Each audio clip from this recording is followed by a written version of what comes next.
Imagine standing in a Kiev apartment in the dead of January. It's minus 20 degrees outside, and the radiators have been as cold for days. The city is eerie and silent because the power grid is shattered, a direct casualty of the no-limits partnership between the Kremlin and Beijing. But in the dim corner of the living room, there's a small pulsing glow. It's a portable power station, keeping a single lamp lit and a heater humming. If you look closely at the plastic casing, the label doesn't list a domestic brand or a Western manufacturer. It says "Made in China." This is the surreal, almost clinical irony of the conflict today. While the world watches high-definition footage of Xi Jinping and Vladimir Putin shaking hands in Moscow, pledging a friendship with no boundaries, a much more pragmatic reality is unfolding in the darkened streets of Ukraine. As Russian strikes aim to freeze the population into submission, it is Chinese factories, the industrial backbone of Russia's greatest ally, that are providing the literal spark of survival for Ukrainians. On local community forums, you won't find residents debating high-level geopolitics. Instead, you'll find people like Natalia Rodchenko asking if her Chinese-made battery can survive being run 264/7, because the casual use suggested in the manual is a luxury her reality can no longer afford. To her, these solar panels and power banks aren't symbols of a foreign policy tilt. They are the difference between a habitable home and a frozen tomb. It leads to a glaring contradiction that seems to defy the no-limits rhetoric. Last year, Ukraine's imports from China hit a staggering $19.2 billion, far outstripping the support from its neighbors in Poland or Germany. How is it that the very country fueling Russia's economy is also the one keeping Ukraine's lights on? As it turns out, in the brutal calculus of war, the No Limits partnership has a very specific and very profitable loophole. Every single time I read that, it really stops me in my tracks. It's such a heavy, powerful image. It is. It's this incredible contrast. Right. You have this massive geopolitical game playing out on the world stage. You know, the handshakes, the alliances, the grand statements. And then there's the reality on a coffee table in a freezing apartment. And that reality is a piece of plastic and lithium. A piece of plastic and lithium that says, "Made in China." Made by the primary ally of the country that shattered the power grid in the first place. Yeah, I mean, it's a paradox that almost hurts your head if you think about it too long. It is a paradox, but you know what? It's also the perfect way to frame what we're doing today in this deep dive. So? Because we need to step away from the podiums. We need to get away from the press conferences and the diplomatic statements. The mission here isn't to rehash who's right or wrong, or to figure out whose side anyone is on politically. We're not here to take sides. Exactly. We're here to look at the mechanics of the situation. We're going to look at two concepts today: state capacity and what you could call industrial pragmatism. Industrial pragmatism. That sounds like a very polite way of saying business just finds a way, doesn't it? Yeah. But I think it's a little deeper than just that. It's about capability. It's about raw physical ability. Okay. We're going to explore how China's manufacturing engine, which is, let's be honest, the factory of the world, how it functions when it meets a crisis zone like Ukraine. We have to separate the political signals from the, let's call it the economic noise. Right. Because if you want to understand why that Chinese battery is on that table in Kiev, you first have to understand the sheer scale of the hole it's trying to fill. And this isn't just a case of, oh, the power flickered for a few hours. The grid is fundamentally broken. I was reading through some of the reports from the International Energy Agency, the IEA, and the numbers are just, they're staggering. Catastrophic is the word they use, and it's not an exaggeration. The IEA's assessment is incredibly stark. After the intensified attacks in the spring and summer of 2024, they estimate that about 2/3 of Ukraine's dispatchable power capacity has been damaged, destroyed, or is currently occupied. Here, dispatchable power capacity. That's a bit of an industry term. Can we break that down for everyone? What exactly are we talking about when we say that? Yeah, that's a good catch. So, dispatchable power is basically the backbone of any modern grid. It's the power you can turn on and off on demand. Like a light switch for a whole country. Exactly. Think of coal plants, gas turbines, large-scale hydropower, nuclear power. When millions of people turn on their heaters at the same time, the grid needs to instantly ramp up power to meet that demand.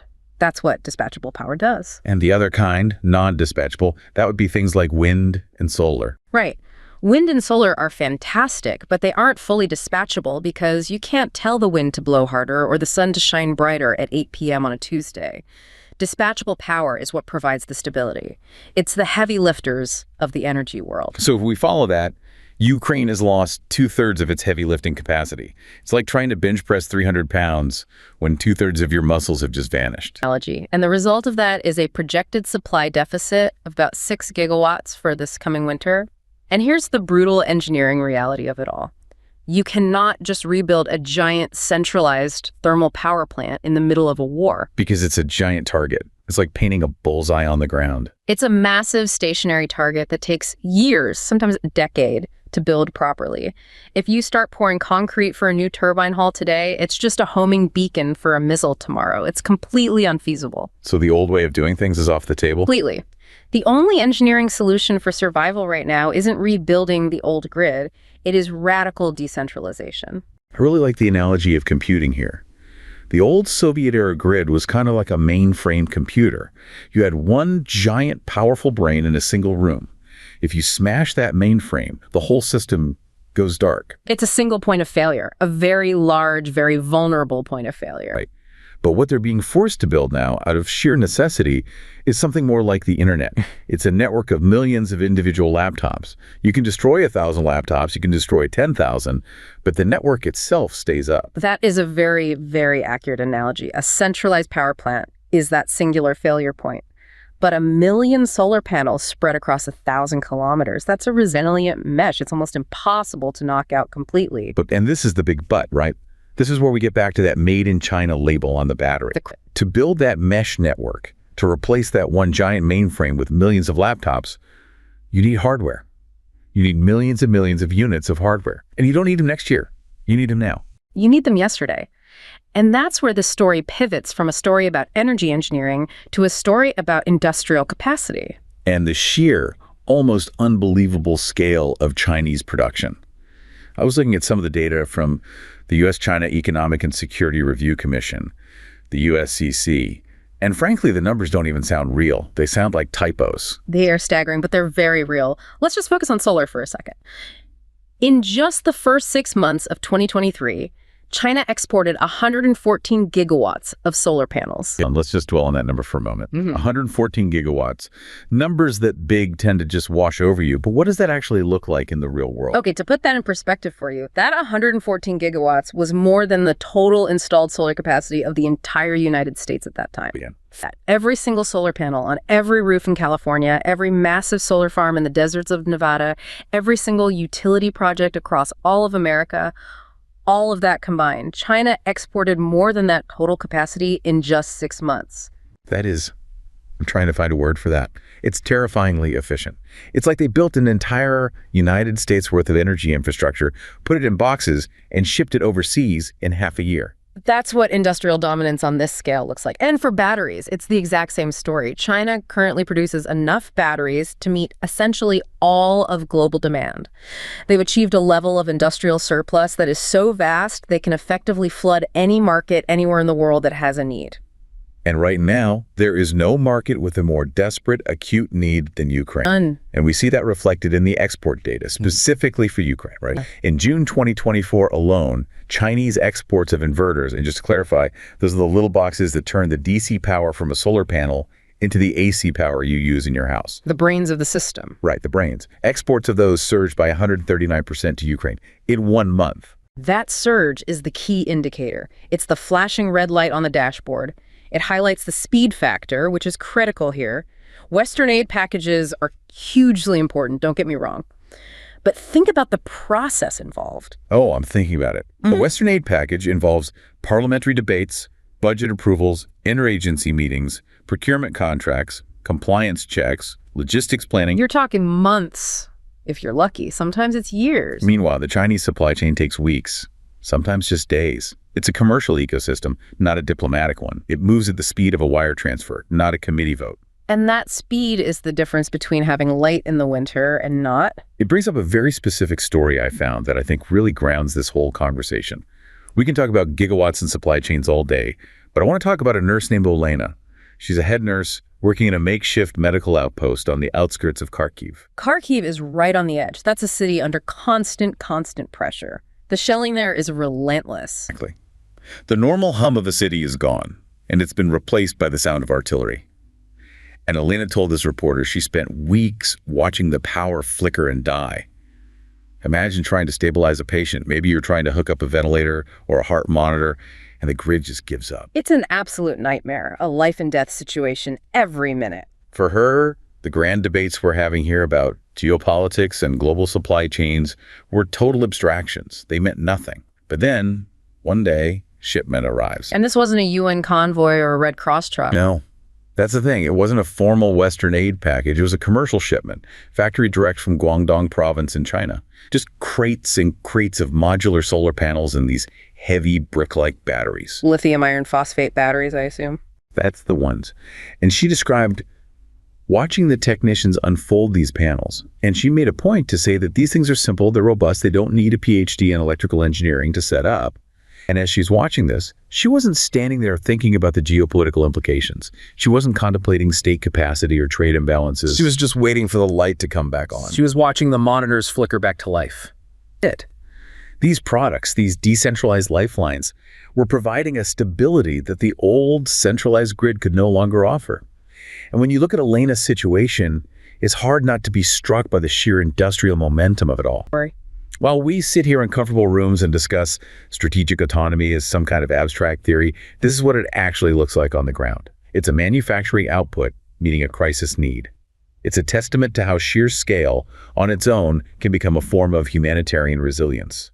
That story is the perfect illustration of what we mean when we say state capacity. But we have to be clear, we're not talking about it in the traditional military sense. Right, this isn't about tanks and planes. No, this is about industrial depth. It's about a country's ability to produce and deploy critical goods at scale. China's incredible ability to ramp up production of new energy, solar, batteries, electric vehicles. This wasn't an accident. It was driven by their own domestic industrial policy, specifically the 14th five-year plan. So you're saying that Elena, the nurse in Kharkiv, is basically a direct beneficiary of a high-level policy decision that was made in Beijing 5 years ago. That's exactly what I'm saying. That policy decision was to dominate this sector globally, and they succeeded. That created an industrial surplus so vast that it can now, almost as a side effect, stabilize a foreign war zone. It's an overflow of industrial competence. And you mentioned the specific battery chemistry, lithium iron phosphate, or LFP. You said you assumed that's what was in the crates. Why does the specific chemistry matter so much to a nurse in a war zone? Immensely. LFP batteries are chemically very different from the lithium-ion batteries that are in your phone or your laptop. For one, they're incredibly robust. They are much, much harder to overheat. Okay. And critically, they don't tend to catch fire as easily if they're damaged or punctured. There's no thermal runaway. Which I imagine, if you are in a building that might get rattled by nearby explosion, is a pretty significant safety feature. It's a life or death feature. And here's the other crucial part. LFP chemistry uses iron and phosphate. These are cheap, abundant materials found all over the world. They don't need cobalt or nickel, which are expensive, ethically complicated, and scarce. So you can mass produce them at a scale that makes them affordable for everyone. You can churn them out. So they are tough, they are safe, and they are cheap. You nailed it earlier. They're basically the Toyota Hilux of the battery world. They just work, and they're hard to kill. And that is exactly what a country in crisis needs. It's precisely what Ukraine needs. The IEA report explicitly states this. It says that rebuilding Ukraine with small, modular, decentralized systems is the most cost-effective solution in the long run. They estimate it costs somewhere between $15 and $23 billion up front, but it's cheaper over time than rebuilding the old, vulnerable plants. And who is the primary, if not the only, vendor for all of this robust, cost-effective hardware at the scale required? Well, it's China. There is no plan B at this scale. It really does challenge the way we think about the word aid. We usually think of aid as a form of charity, a donation from one government to another. But here, the most effective aid is just the market working with brutal, unbelievable efficiency. Which brings us to the second part of this puzzle, the economics. You'd think, given the no-limits partnership with Russia, that China would restrict this trade, or at least slow it down. Right. If you are best friends with the aggressor, why would you be equipping the defender with the tools for survival? But the numbers, when you dig into them, tell a very, very different story. Because there is a real mystery here when you start looking at the trade data.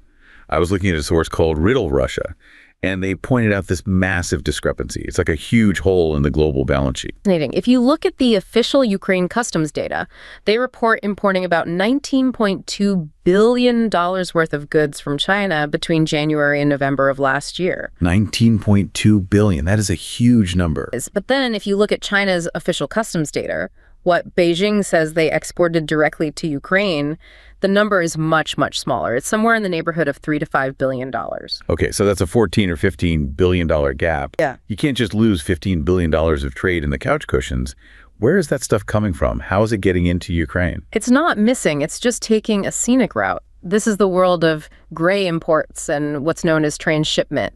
And the mechanics of how this works are really quite clever. Let's say I'm a shipping container full of batteries and inverters in a port in Shanghai. Where do I go? Okay, so your container gets loaded onto a massive ship in Shanghai.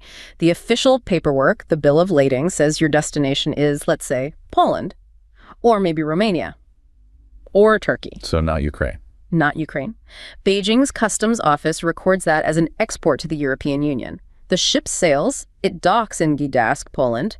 Your container is offloaded, it clears EU customs. So as far as the official Chinese statistics are concerned, that transaction is done.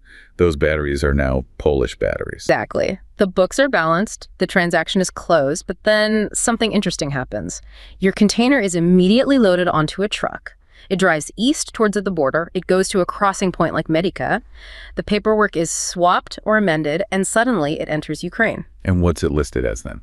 It could be a private import by a Ukrainian company or even humanitarian supply, which has fewer restrictions. So it's essentially a don't ask, don't tell economy. Yeah. The goods are Chinese, the end user is Ukrainian, but for the official record, the paperwork happens in Warsaw or Bucharest.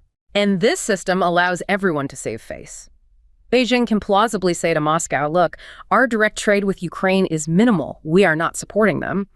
But at the same time, Ukrainian businesses get the critical equipment they need to survive. It's a loophole big enough to drive $15 billion worth of trucks through. It's a loophole that allows the no-limits political partnership to coexist with a thriving and frankly essential trade relationship with the sworn enemy of their partner. It is just incredibly pragmatic. I mean, we usually think of war as this event that creates total blockages of trade. Yeah. Sanctions, embargoes. But here, the trade it found a new riverbed and flowed around the rock. That is the key word right there, pragmatism. Beijing's official stance is one of political neutrality, though, leaning heavily toward Russia in its rhetoric. But its economic policy is engagement with everyone. The simple fact is China is Ukraine's #1 single-country trading partner, ahead of Poland, ahead of Germany. That one fact is just wild to me. The country that is providing political cover for Russia is simultaneously the #1 economic lifeline for Ukraine. And it creates this bizarre, self-reinforcing economic loop. Russian strikes destroy the Ukrainian grid, which creates massive demand for energy hardware, and whose factories are positioned to supply the solution to that demand. Chinese factories. It's a cynical but very profitable ecosystem. And it's important to note that while we know China has put some restrictions on things like high-end drone exports, like the DJI limits we've seen, because those are clearly dual-use military items. They can be used for surveillance. Exactly. But the flow of what they classify as civilian energy technology, that is a wide-open tap. There are no restrictions. It really makes you realize that in a crisis, ideology often takes a backseat to sheer necessity. And I have another story that perfectly captures this mindset of necessity over ideology.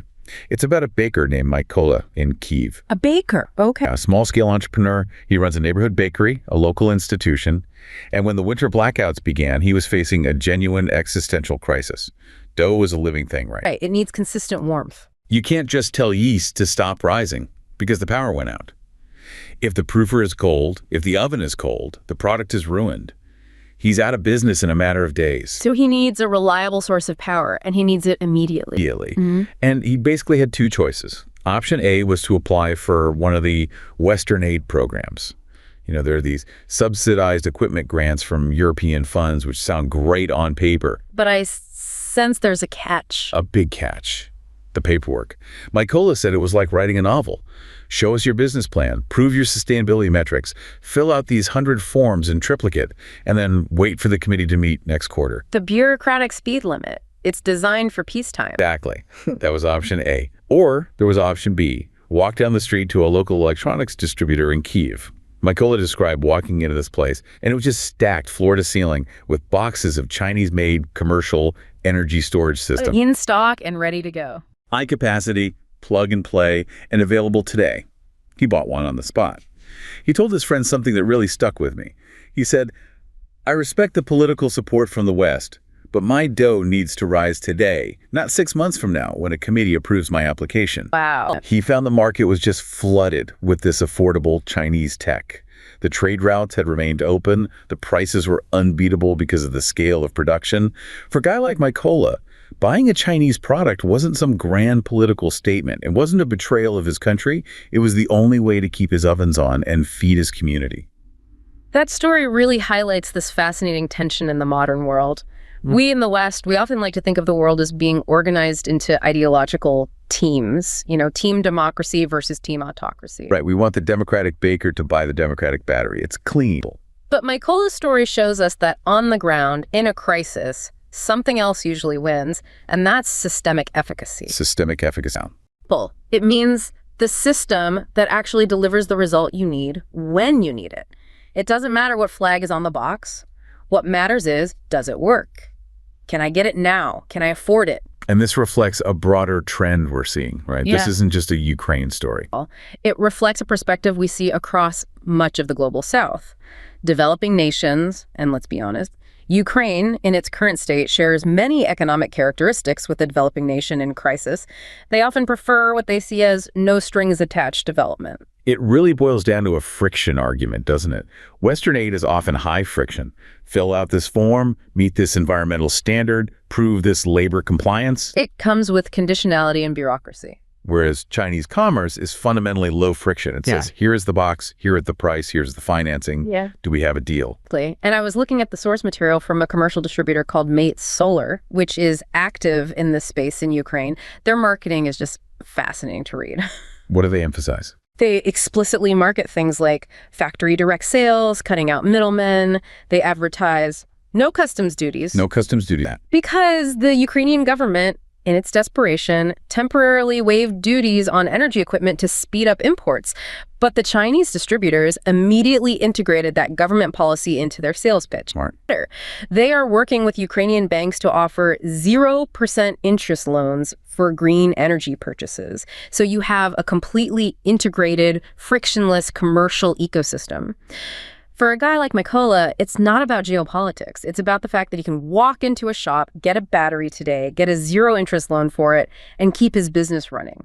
Pragmatism wins. It creates this really striking division of labor. The West is supplying the high-tech weapons, the javelins, the leopards, the air defense systems. But the East, specifically China, is supplying the societal resilience. The West keeps the army fighting, and China keeps the bakery running. And it's a dynamic that most people aren't talking about. Which brings us to the third piece of this, the risk calculation. Because normally, when a war of this scale starts, international businesses run for the hills. That's Business 101. You declare force majeure, you pull your staff out, you write off your assets, and you minimize your liability. We saw so many Western firms do exactly that in February 2022. They packed up and left. Unacceptable risk, insurance liabilities. It was a mass exodus. And it's an understandable reaction, but now contrast that with the behavior of many of the Chinese firms in this sector. They didn't just keep shipping boxes from a safe distance, they actually moved in. They established hubs. It increased their presence. Exactly. We have data showing a major solar panel manufacturer from Shandong province setting up a new branch office and warehouse in Lviv. In Lviv, in the middle of the war, that's a city that gets hit with missiles. Yes. They didn't just send products, they sent their own employees into the war zone to manage operations, to train locals, to set up distribution. That's a level of risk tolerance that is just completely alien to most Western corporate culture. I mean, can you imagine trying to get that past a board of directors in London or New York? The insurance alone would be impossible. I read this account from a local Ukrainian manager named Serhiy. He was working for a distributor, and he was just shocked. He shows up to his warehouse one day, fully expecting his foreign partners to be on the first plane out of the country, but he finds his Chinese counterparts are not only staying, they're expanding. They're helping with the installation of complex new solar arrays.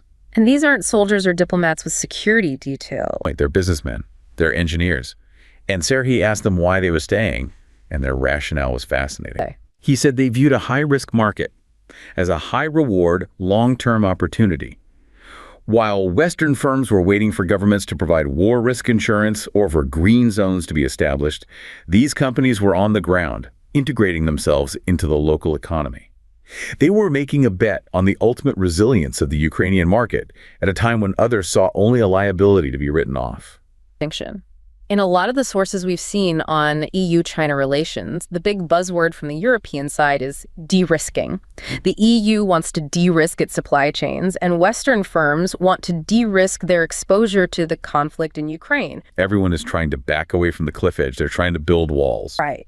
But these Chinese firms are doing the opposite. They are actively managing risk through physical presence. They are betting on the long game. They're not de-risking, they're re-risking, but on their own terms. And it goes beyond just selling a product. You mentioned that one-stop solution approach you saw in the Made Solar Materials. It means they aren't just selling a battery in a box and saying, good luck. They're selling an entire ecosystem, a relationship. What does that look like on the ground? It means they are actively training local Ukrainian technicians on how to install and service their specific products. They are integrating their proprietary software with the local Ukrainian grid operators. So if you're an electrician in Kyiv and you learn how to install a Huawei inverter or a Growatt energy storage system, and you have their diagnostic software on your laptop and you know all the error codes by heart, You're going to keep installing them. It's just easier. of course, it becomes the path of least resistance. It's the ecosystem lock-in. Once you train 1,000 technicians on your specific brand of inverter, you have effectively captured that market for the next 10 years. Because rebuilding will happen with the tools and the people that are available. This is the subtle, long-term strategic play. It cements China's role in Ukraine's future infrastructure.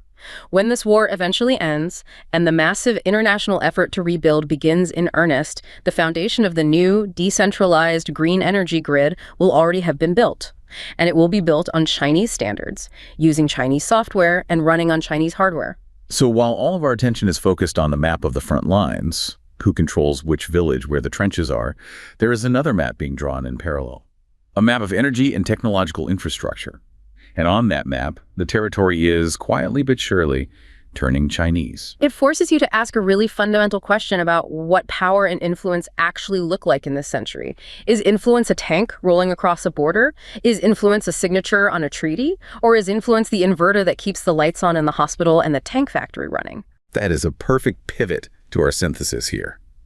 We've covered a lot of ground, from the frozen apartment in Kyiv to the trade loopholes in Poland to the surprisingly brave technicians in Lviv.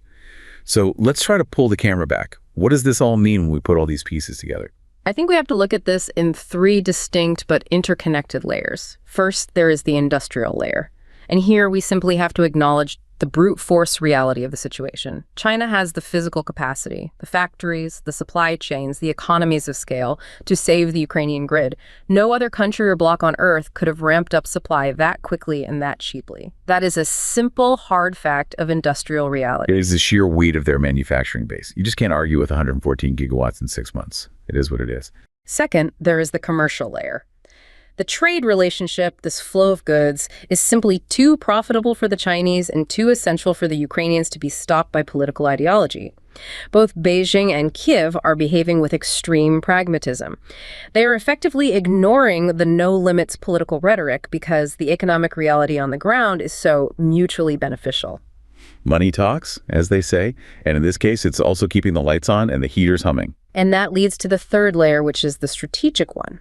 By being physically present when others fled, by taking on the commercial risk that Western firms would not touch, China is securing a powerful and enduring foothold in Europe's future energy landscape. They are proving, under the most extreme conditions imaginable, that their technology is robust, affordable, and available. That is a marketing pitch that billions in advertising could never buy. It really brings us full circle back to that initial jarring irony we started with.